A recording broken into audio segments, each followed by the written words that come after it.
దేశ వాణిజ్య రాజధాని ముంబై నగరంలోని కళాశాలల్లో కఠిన నియమాలు అమలు చేస్తుంది యాజమాన్యం. జీన్స్ టీ-షర్ట్లు ధరించిన విద్యార్థులను కళాశాల ఆవరణలోకి అనుమతించకూడదని మహారాష్ట్రలోని చెంబూర్లో ఉన్న ఆచార్య మరాఠే కళాశాల నిర్ణయించింది.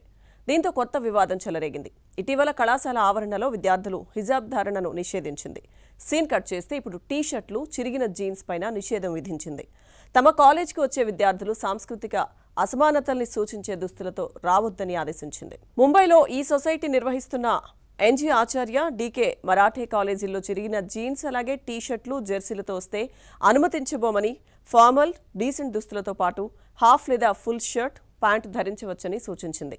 బాలికలు భారతీయ లేదా పాశ్చాత్య దుస్తులు ధరించిన అభ్యంతరం లేదని పేర్కొంటూ జూన్ 27న నోటీసు జారీ చేసింది.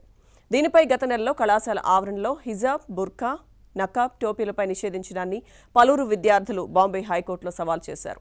విద్యాసంస్థల్లో హిజాబ్ నిషేధం సబబేనని హైకోర్టు తీర్పిచ్చింది. ఏకరూప వస్త్రధారణ దృష్ట్యా విద్యార్థులు హిజాబ్, బుర్కా, నకాబ్, టోపీలను ధరించకుండా నిషేధం విధించవచ్చని స్పష్టం చేసింది. క్రమశిక్షణలో భాగంగానే డ్రెస్ కోడ్ ఉంటుందని పేర్కొంటూ కాలేజీ యాజమాన్యం నిర్ణయాన్ని సమర్థించింది.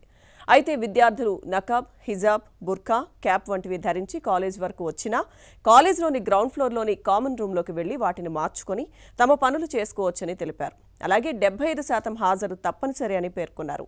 అయితే ఈ ఆదేశాలు కొత్తగా ఇచ్చినవేం కాదని ఈ ఏడాది ఆరంభంలోనే జారీ చేసినట్లు కళాశాల పాలక మండలి ప్రధాన కార్యదర్శి సుబోధ్ ఆచార్య తెలిపారు.